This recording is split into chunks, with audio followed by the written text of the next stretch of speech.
Assalamualaikum warahmatullahi wabarakatuh. Saya Najwa Kotrunada Anastasia dari Prodi Kimia akan bersosialisasi tentang prokes 5M dan pentingnya vaksinasi. Meski sudah lebih dari 1 tahun, pandemi virus corona masih terus menyerang dunia tanpa henti. Di Indonesia, angka kasus positif virus corona sudah di atas 1,5 juta jiwa. Tetapi, sekitar lebih dari 1,3 juta orang berhasil pulih dari serangan virus SARS-CoV-2 penyebab COVID-19. Mengalahkan penyebaran dan penularan virus corona di dunia sangatlah tidak mudah. Namun, beragam upaya terus dilakukan oleh para ahli dan penduduk global demi mengakhiri ancaman virus corona yang terus menyerang bertubi-tubi. Di beberapa negara, termasuk Indonesia, pemerintah membuat pedoman dan protokol kesehatan untuk menghadapi virus corona. Di negara kita, protokol kesehatan ini dikenal dengan sebutan Prokes 5M. Sudah tahu apa saja protokol kesehatan 5M untuk mampu mencegah penularan virus corona? Berikut ini protokol kesehatan 5M tersebut. Yang pertama yaitu mencuci tangan. Rutin mencuci tangan hingga bersih adalah salah satu protokol kesehatan yang sangat efektif. Selain itu, untuk menghasilkan hasil yang maksimal, disarankan untuk mencuci tangan setidaknya selama 20 detik beberapa kali sehari, terutama saat A. sebelum memasak atau sebelum makan, B. setelah menggunakan kamar mandi, C. setelah tutup hidung saat batuk atau bersih. Untuk membunuh virus dan kuman-kuman lainnya, gunakan sabun dan air atau pembersih tangan yang mengandung alkohol setidaknya dengan kadar 60%. Yang kedua yaitu memakai masker. Protokol kesehatan virus corona terkait masker pun semakin digalakkan di beberapa negara. Di Amerika Serikat, CDC memperbarui pedoman tentang penggunaan masker. CDC mengimbau masyarakat Amerika Serikat harus memakai masker meski berada di dalam rumah pada kondisi tertentu.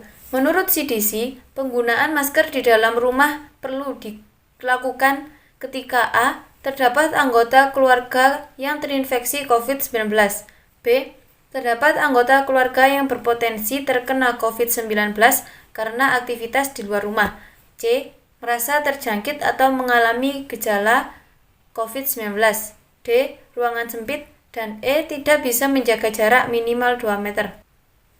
Yang ketiga yaitu menjaga jarak. Protokol kesehatan lainnya yang perlu dipatuhi adalah menjaga jarak. Protokol kesehatan ini dimuat dalam keputusan Menteri Kesehatan dalam Protokol Kesehatan bagi masyarakat di tempat dan fasilitas umum dalam rangka pencegahan dan pengendalian COVID-19. Di sana disebutkan menjaga jarak minimal 1 meter dengan orang lain untuk menghindari terkena droplet dari orang yang bicara, batuk, atau bersin, serta menghindari kerumunan, keramaian, dan berdesakan. Bila tidak memungkinkan melakukan jaga jarak, maka dapat dilakukan berbagai rekayasa administrasi atau teknis lainnya. Rekayasa administrasi dapat berupa pembatasan jumlah orang, pengaturan jadwal, dan sebagainya. Sedangkan rekayasa teknis antara lain dapat berupa pembuatan partisi, pengaturan jalur masuk, dan pengaturan jalur keluar. Yang keempat yaitu menjauhi kerumunan. Selain 3 hal di atas, menjauhi kerumunan merupakan protokol kesehatan yang harus dilakukan.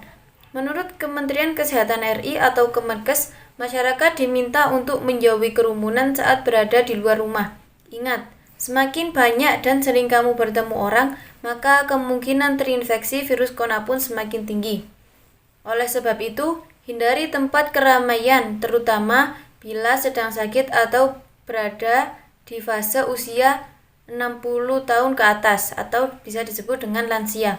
Menurut riset, lansia dan pengidap penyakit kronis memiliki resiko yang lebih tinggi terserang virus corona. Yang kelima yaitu mengurangi mobilitas. Virus penyebab corona bisa berada di mana saja. Jadi semakin banyak dirimu menghabiskan waktu di luar, maka semakin tinggi terpapar virus corona. Oleh karena itu, bila tidak ada keperluan yang mendesak, tetaplah berada di rumah. Menurut Kemenkes, meski sehat dan tidak ada gejala penyakit, belum tentu dirimu pulang ke rumah dengan keadaan yang masih sama.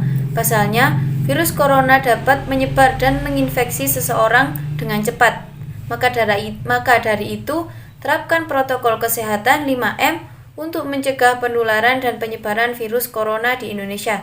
Selain itu, jangan lupa untuk selalu meningkatkan sistem kekebalan tubuh agar terhindar dari infeksi corona.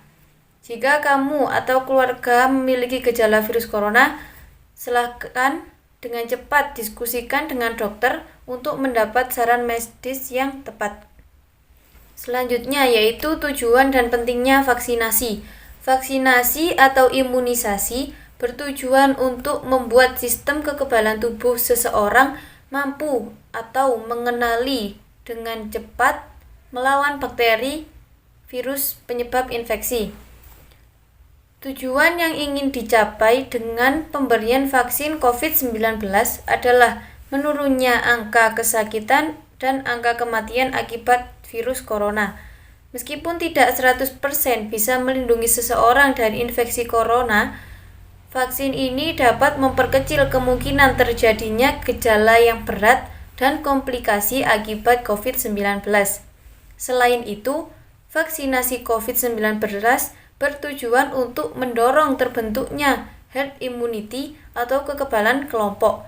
Hal ini penting karena ada sebagian orang yang tidak bisa divaksin karena alasan tertentu. Orang yang tidak dianjurkan untuk menerima vaksin atau tidak menjadi prioritas untuk vaksin COVID-19 antara lain adalah anak-anak atau remaja di bawah 18 tahun dan orang yang menderita penyakit tertentu, misalnya diabetes atau hipertensi yang tidak terkontrol. Jadi, dengan mendapat vaksin COVID-19, Anda tidak hanya melindungi diri sendiri, tapi juga untuk orang-orang di sekitar Anda yang belum memiliki kekebalan terhadap virus corona. Vaksin COVID-19 memang dapat banyak manfaat melindungi kita dari infeksi virus corona. Namun, perlu diketahui bahwa vaksin ini tidak diberikan kepada orang yang sedang sakit berat atau sudah terinfeksi virus corona. Jadi, pastikan untuk selalu mempertahankan daya tahan tubuh Anda, baik sembari menunggu giliran untuk diberikan vaksin maupun setelahnya. Hal ini karena dengan imunitas tubuh yang kuat, Anda tidak akan mudah sakit sehingga kebugaran tubuh tetap terjaga. Selanjutnya yaitu beberapa cara untuk meningkatkan daya tahan tubuh adalah mengonsumsi makanan bergizi, rutin berolahraga, mengelola stres dengan baik, serta beristirahat yang cukup. Selain cara-cara tersebut, Anda juga bisa mengkonsumsi produk herbal yang dapat meningkatkan imunitas tubuh.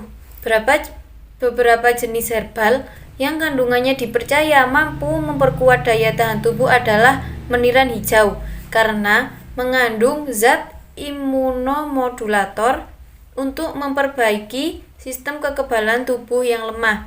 Daun kelor karena mengandung antioksidan dan terbukti dapat meningkatkan daya tahan tubuh. Kunyit karena mengandung banyak antioksidan untuk melindungi tubuh dari efek buruk radikal bebas dan memperkuat imun.